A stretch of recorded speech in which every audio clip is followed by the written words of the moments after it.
ไม่สิมาหมันคอยว่ามาอ๋อได้เคฟซีหมันกันโมเมนต์แวน เอานี่เบื้องนี้โอ้ยซาโบซีหมันคอยแล้วมันคืออย่างนี้คืออะไรเนาะเนี่ยใบเตยฮากามาพี่น้องพวกเราก็เลยเตรียมแผนกันว่าสีเซอร์ไพรส์น้องเพื่อนโอ้พี่เจ้าลายเติบอยู่เอ้ายังไงน่ะยังแหละยังสองสามเอ้ย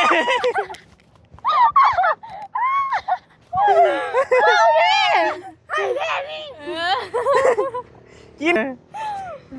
โอ้โอ้ยไม่ต้องหายไม่ต้องหายโอ้ยคนงามไม่สิหายเนาะโดยขอบใจทางผู้ใหญ่ใจดีให้ให้เจ้าร่ำให้เจ้ารวยให้เจ้าอยู่ดีมีแฮงความเจ็บบ่ได้ความไข่อย่ามีเด้อให้เจ้าร่ำรวยสนะให้เจริญได้ให้เจริญก้าวหน้าต่อไปสาธุว่ายังบอกเลย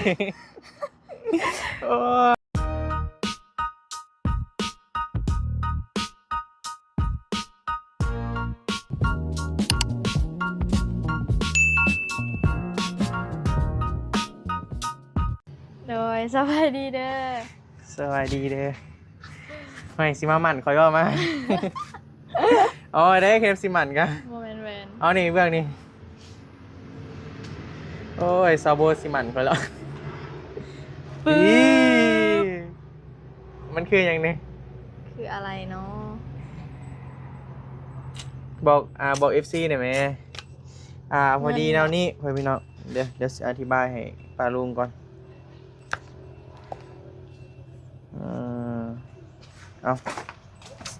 เอาสบายดีเด้อพี่น้องเด้อทักทายสบายดีกันบรรยากาศตอนนี้ก็4 โมงแรงแล้ว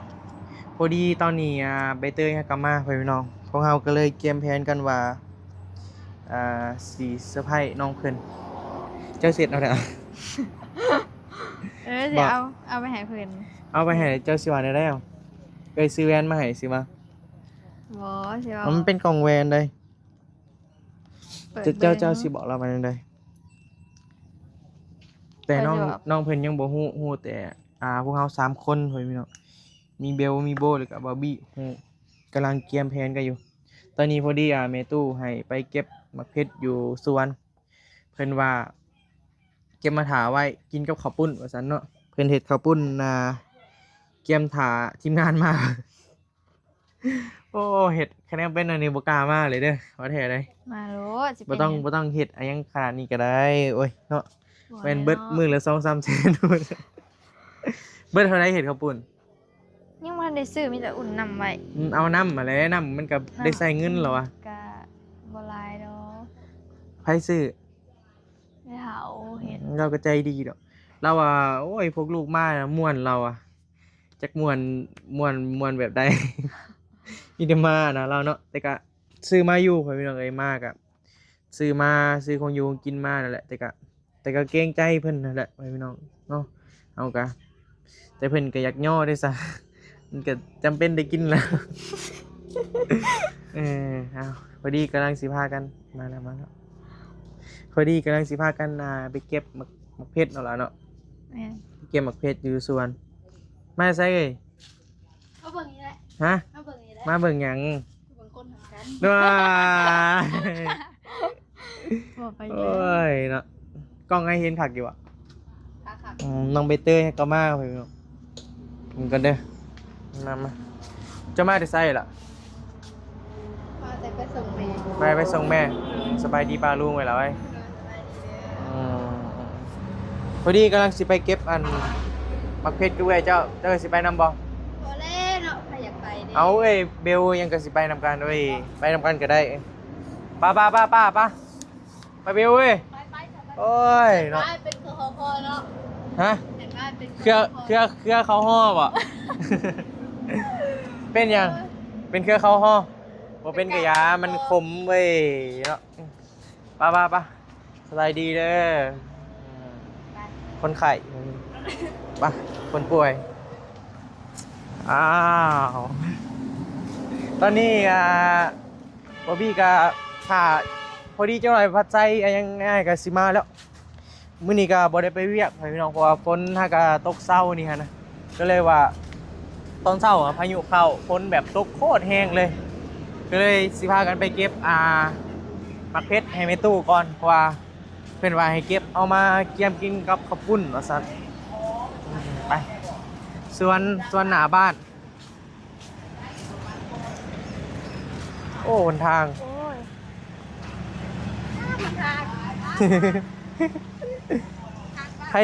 ให้หนุ่มสุดขาวขาดองกกโลดเจ้าให้หนุ่มสุดขาวกับขักยิ้วทางแบบนี้เนาะไปเอาลายบ่ล่ะ เอาพอกินอะไร เอาพอกินยังคือนิบในมือ ว่านิบในยังเลย โอ้มีอ่ะ กลายเป็นตัวรีโมท แม่น รหัสหลายพวก นาดยัง รหัสหัวจนเขาไปคิดอย่างแล้ว 3 ซาวเฮ้ย พัก พี่ กัน น้ ยั อง งหลักนะ พักกะลักกีก โอ้ย โอ้ ธรรมดาบอก ลึกแท้โจรแถวนี้เนาะ หลักพัก ใจเจ้าเข้าไปได้หลักไปตี บอ ฮะ บอให้สิกล้าเอาบอ ไอซิกาเอา มันต้องเป็นโจรไปได้จึงสีป่นใจเจ้าได้บ่ โมโหแหละ งามได้พริกเรางามหลายนี่นะ งามคือข่อย น่ะเอาไหมล่ะ เอาลายบ่ ก็เอาพอดีกินกับ ฮะ เอาพอดีกินกับ เอาพอดีกินหมากละ10หมากละ5,000เอาไหมหมากละ5,000ลองเบิ่ง กินมาหมากละ5,000 หมากละ1,000 บาทดิ หมากละ1,000 บาท 5 บาทแล้วกัดไปเลย ลองเบิ่งเอาลองเบิ่งเอา รีบ ลองเบิ่งเอา รีบ นี่เอาเจโบสิจ่ายเอาจ่ายแท้จ่ายจริงอีกเอา จ่ายอลีเดอร์ สิกินอะไรบ่หมากละ1,000 บาท ตัวเอาของมือเฮือนเลย เอาผมมาอยู่น้ำเจ้ารถเนาะเออ เก็บเอาอะไรบ่เห็ดกระดูกลกกินน้ำกับบ่ทัน กินน้ำกับท่าน ไปขาย หวานเบ่ย สิเก็บไปขายก่ เก็ อบ น ไปขายแม่โบ พอได้เงิน เอาแม่ กล้องละ ทงละ10,000 กล้องละ10ทงละ10ได้พอได้ อ่ะโก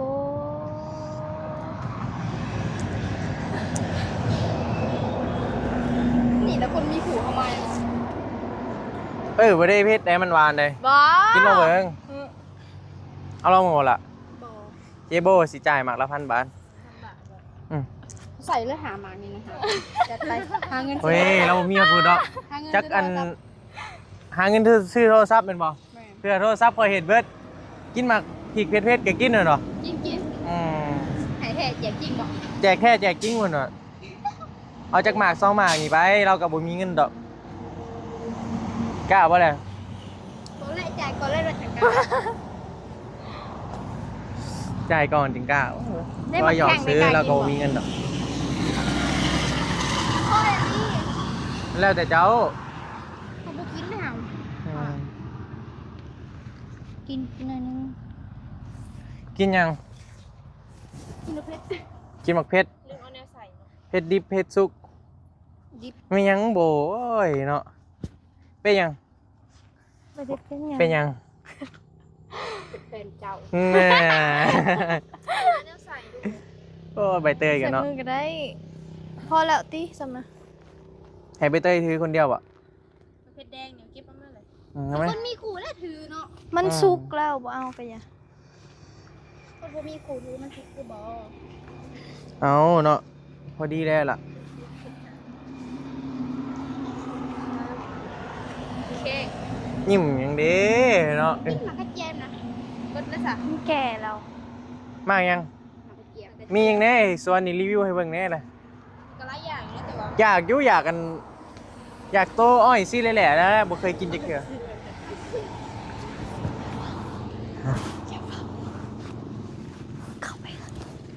ดีจังเลยจังเอาให้เลยจะเอาไปติดใส่มือแล้วเซฟเป็นดูหมักติดเอาให้เลยกันเลยอ้อยยังล่ะอ้อยยังซี่ได้แหละนี่กินได้บ่เลย ได้ อ่า หักบ่หักประกันได้แหละว่าเขาห้องหมอหรือเปล่า เอ้าสั่งว่าวได้เลยกล้ากินเลยซะเนาะใช้ในไลน์บอกผิดเจ้า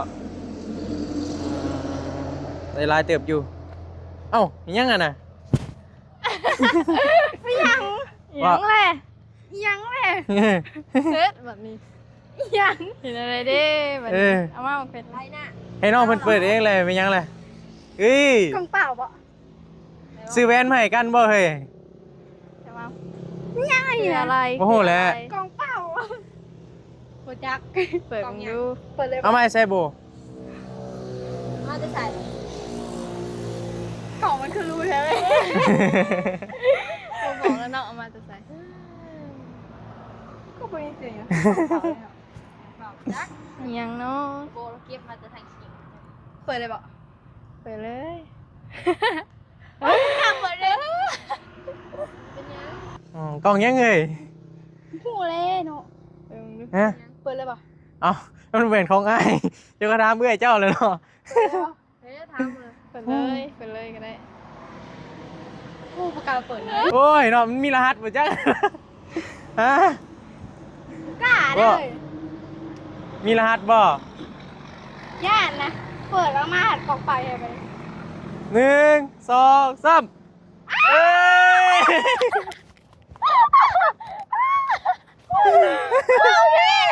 ให้แน่นี่ กิน มีจังหวะนะ เพชรเด้อ ให้แน่นี่ โคเท อะไรสิหายหนูไปจ้างนี่นะ เออ โอ้โอ้ยไม่ต้องหายไม่ต้องหายโอ้ยคนงามไปสิหายเนาะ เออ สั่น มีจักใบอะไรมีจักใบ ทำมึงดู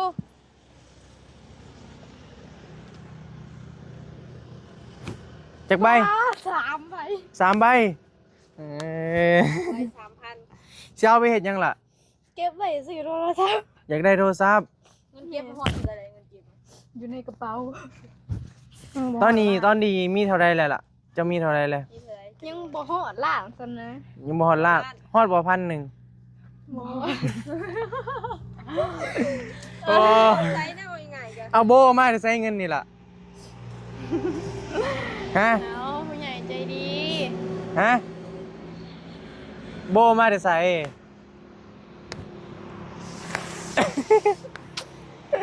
โอ้ยหายเลยน้องหล่ะข่อยเอ้ ให้บีว่า ฮะเอาเจ้าเป็นคนเอาให้เล่าเนาะเจ้ามาจะใส่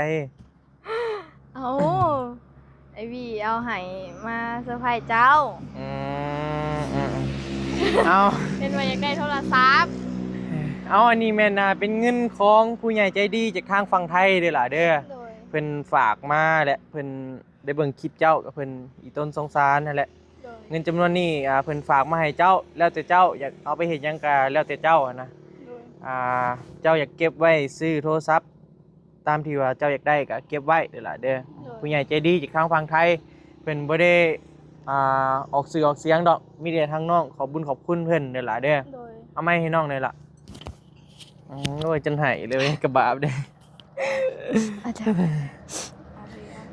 โดยขอบใจทางผู้ใหญ่ใจดี ให้ให้เจ้าร่ำให้เจ้ารวยให้เจ้าอยู่ดีมีแฮงความเจ็บบ่ได้ความไข่อย่ามีเด้อให้เจ้าร่ำรวยสนะให้เจริญได้ให้เจริญก้าวหน้าต่อไปสาธุ ว่ายังบอกออกเลย โอ้ยเนาะ เบิดเลยโอ้ย หืม คลิปท่าด่าเบิดเลย โอ้ยยังล่ะไปซื้อเอาใหม่เออมันใหายกลางสวนเลยเว้ยใช่นะจักมากนะซ้ำหมากก็กิน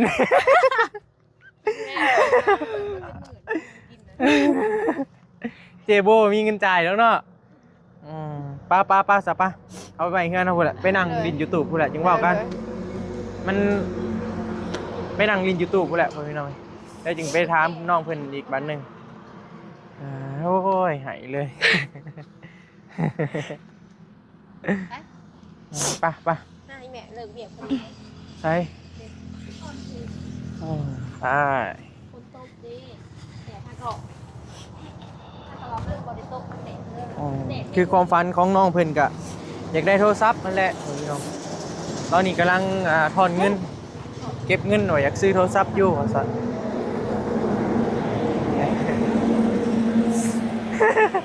เฮ้ยบ่ให้เนาะ โอ้ย ไม่ มี ให้ เสียเอาละโอ้ย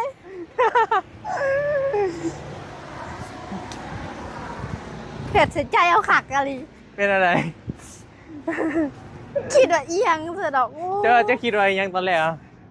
คิดว่ากล่องเป้าของสลัดมันบอกได้ยินเสียงอย่างเดียว บ่คิดว่าสิเป็นเงินเอาล่ะเนาะ บุคิด คิดว่ากล่องเปล่าอ่ะ แม่นเอาพวกมันแบบกล่องใหญ่ๆเท่ากับสลัดเบิร์กเกียร์ซีแบบบ่ได้คิด สบายดีเด้อแหม่เด้อก็มาแต่เวียกนั่งนี่บ่นั่งนี่ก็ได้เอาล่ะเนาะ ได้ มันเย็นอยู่เดี๋ยวนั่งลมกับน้องเพิ่นน้อยหนึ่งก่อนมาไปพี่น้องสามสาว เป็นอะไรล่ะความรู้สึกเป็นอะไร ดีใจ ดีใจเคยได้บ่ล่ะ บ่เคย บ่เคยได้เลย โดย หลายเนาะล่ะเนาะ แม่น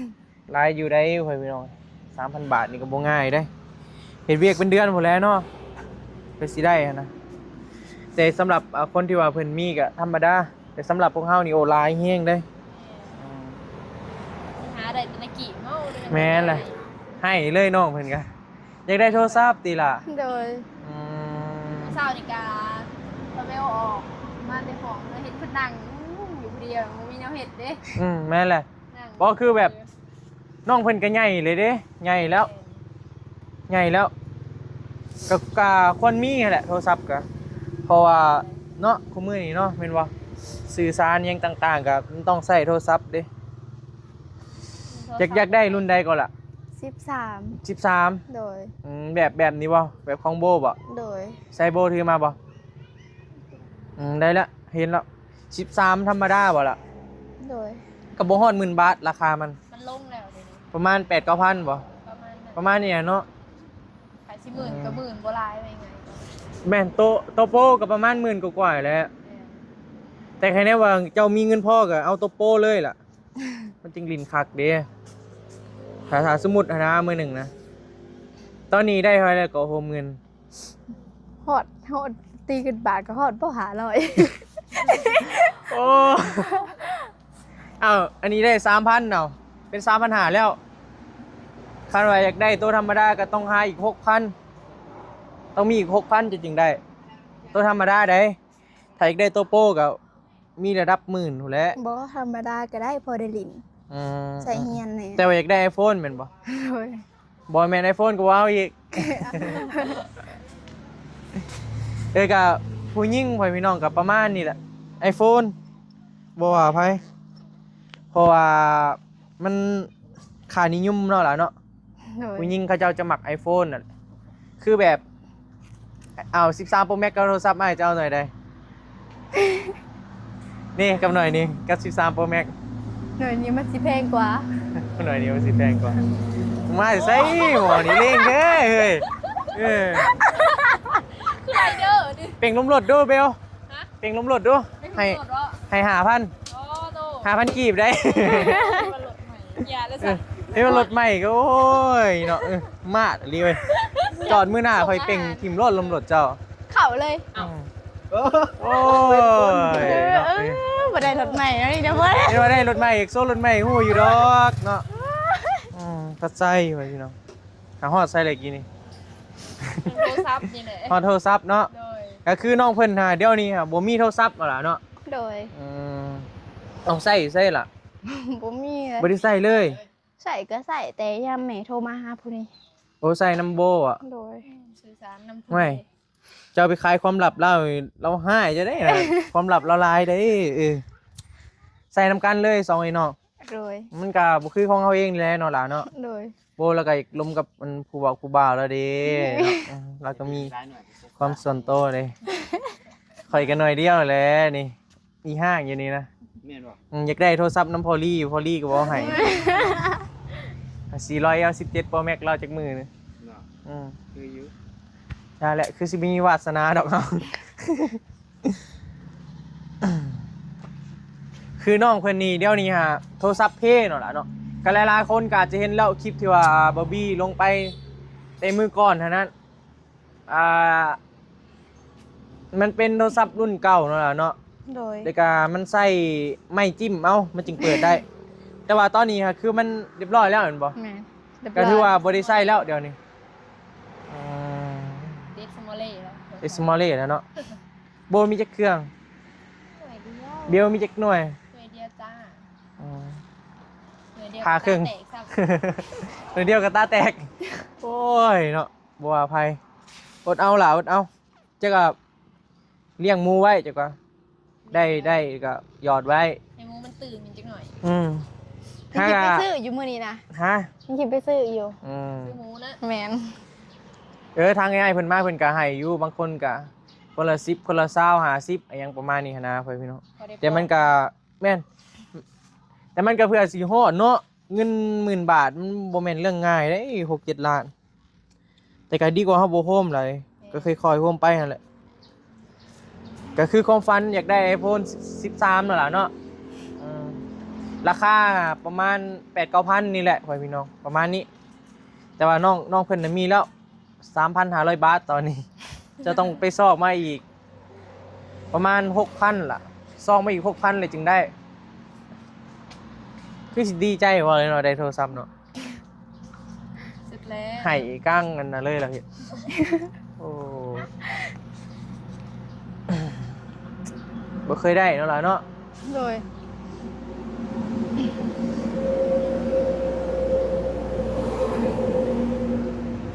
เสียสละให้น้องซะ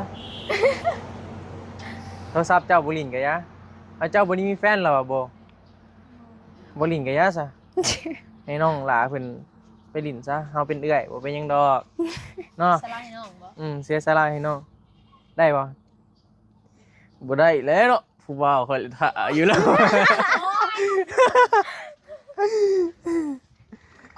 หยอกเด้อพ่อพี่น้องเด้อมีบ่มีก็บ่ฮู้นำเพิ่นเนาะก็เป็นเรื่องส่วนตัวเพิ่นเด้แนมยังไง แนมคืออยากหายแล้วเนาะ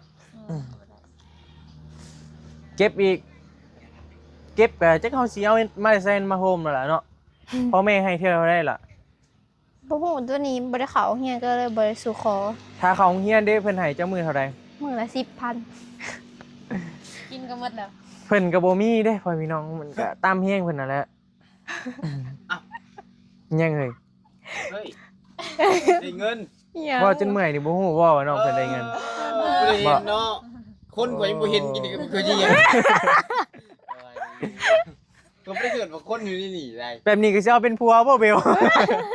บ่ ตายเลย บ่ เนาะ เขาเห็นลีกินนี่ฮะ แบบนี้ก็สิเอาเฮ็ดผัวบ่เว้ย กันนอกแว่นมืด โอ้ กันนอกมันแว่น ฮู้นะอยากได้รถใหม่นะฮู้แล้วอยากซื้อรถใหม่นะ เก่าแล้ว นี่เก่าเลยเปลี่ยนกันไปซะ นะ เปลี่ยนกัน หัวแล้วมันจะจิบได้แล้ว โอ้ยเนาะก็พ่อก็เฮ็ดเวียกเนาะล่ะเนาะแม่ก็เฮ็ดเวียกโรงงานแม่นบ่ โดย คือคุมื้อนี่ก็คือฮู้แหละเงินเดือนอยู่บ้านเฮาก็พอได้บางทีก็ฮอดบ่ฮอดกุ้มกินเนาะล่ะเนาะเจ้ามีไอ้น้องจักคนก็ล่ะไอ้ลืมแล้วมื้อนะ มีรวมเฮา3 คน 3 คน โดย เพิ่นอยู่ไส ผู้หนึ่งผู้กกอยู่ไทยเฮ็ดเวียกอยู่ไทย อืม ผู้กลางอยู่นำแม่เฒ่า เจ้าผู้หลาวอ่ะ โดย เจ้าเลยอยู่นำพ่อแม่สิวะ โดย มีไอ้น้อง3 คนโอ้แต่คนก็ไปสู่ชีวิตทุกคนเนาะล่ะเนาะ โดย คือน้องเพิ่นนี่ก็มาอยู่นำนางโบด้วยนางเบลนี่แหละพี่น้องเพราะว่าน้องเพิ่นก็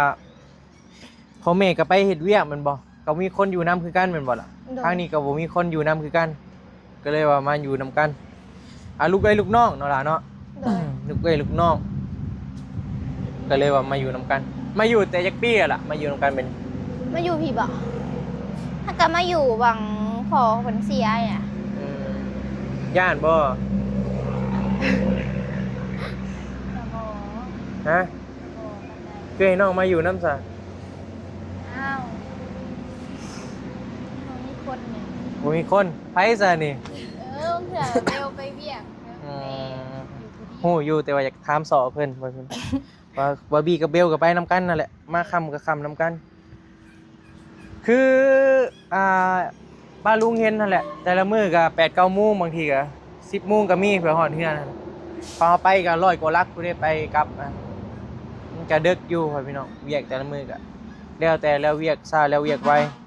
บางมื้อดึกก็ดึกอีหลีได้ถ้าดึกนี่เจ้าก็อยู่คนเดียวแม่นบ่แม่ก็เข้าเหตุการณ์เนาะ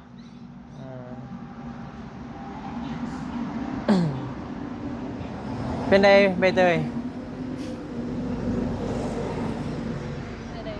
ความรู้สึกเป็นอะไรล่ะ ดีใจ ดีใจแห้งปะ แม่นบ่เคยได้ บ่เคยได้แบบนี้แต่เกิดมาบ่เคยได้เลยเห็นปะครั้งแรกว่ะล่ะที่แบบมีคนเอามาให้อยู่ซื่อก็มีคนเอามาให้ แม่น อืมครั้งแรกเลยเพิ่นว่าสุภาพบุรุษ บ่ทันแล้วแหละ ร้านเคยกันเนาะโอ้ยเนาะเห็นอยู่บ่แม่นเฒ่าเห็นหยังน่ะไปแม่หมอนี่ลัดเราอยู่นี่เลย ไปโอ้ย ก็ทำฐาน บ่เป็นงานเลยเนาะบ้องแล้วหน้าเบียว ไปได้ไหม หอดเลยเราอะเนี่ย ย่าอะไรเล่าอะเนาะคอยเป็นไม่เท่าคือสิย่าแหละเราบ่กล้าใส่ร้านเคย เอ้าเจ้าก็เวือนร้าน เอา เคย อีหยังอีกบาดนี้โอ้ข่อยค่าถ่ายคลิปเด้ข่อย ข่อยคาลมเบี่ยง เรียกหยัง เราจะเวียนน้องโบนักก็ฮอดก็บอบบี้ฮะบอบบี้บ่อยู่จะเพิ่นไปใส่ อืม บ่เห็นแหม อย่าเลยไม่ใช่ไม่ได้ห้านบ่อืม ไปถอด ก็ถือว่าประมาณนี้แหละพ่อพี่น้องก็ดีใจนำน้องเพิ่นเนาะดีใจนำหลายๆล่ะก็คือเป้าหมายก็คือโทรศัพท์นั่นล่ะเนาะเก็บเงินคอยเก็บคอยทอนเอาแหละมื้อหนึงหักสิได้ออกล่ะทุกอย่างมีเวลาของมันน้องเพิ่นอยากได้ก็บ่ได้อยากได้รุ่นอีหยังดอกพ่อพี่น้องเขาอยากใช้แล้ว น้องเพิ่นอยากได้อันน่ะเป็น iPhone 13 มันผ่านมาจากรุ่นแล้วเจ้าอะ17 18แล้วตอนนี้ก็ราคามันก็เลยอันนะฮะนะแต่ว่าอยากได้ iPhone นั่นแหละเนาะเพราะว่าผู้หญิงเขาเจ้าจะมัก iPhone นั่นแหละพี่น้องมันรู้เนาะมันรู้ Samsung กับแม่นอยู่ว่ามันราคาแพงก่อนแต่ว่าด้วยความที่ว่าผู้หญิงอะนะเขาเจ้าเบิ่งกันก็ถ้าว่าสมมุติไปจับแบบโทรศัพท์แบบS25 26ก็ยังไปนี่ก็บ่ฮู้อีกเนาะแม่นบ่แต่ราคามันน่ะโอ้ซื้อ17ได้เลยเด้นะบ่ง่ายเด้ความนเป็นคู่แข่งกันเด้แต่ว่าความรู้มันบ่ซ้ำ iPhone แต่ว่าใช้งานนี่ Samsung นั่นล่ะเด้อ iPhone เบิดแบตไว Samsung นี่มันสิทนก่อน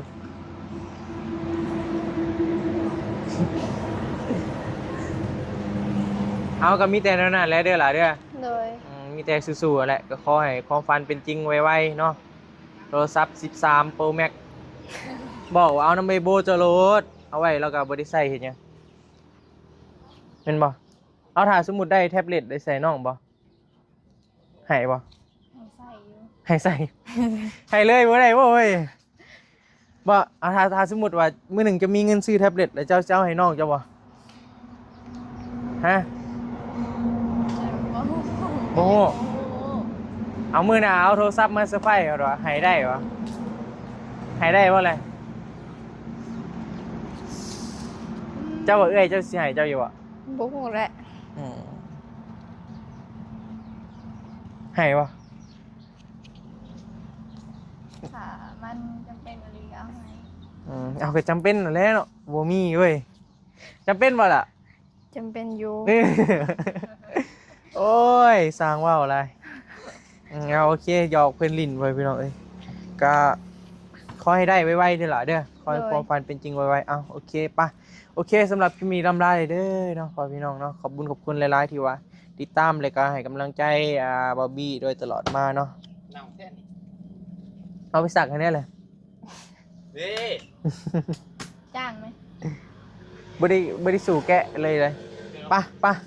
ไปก่อนเด้อไปพี่น้องเด้อเดี๋ยวพบกันที่คลิปใหม่สบายดีเด้อ โดยส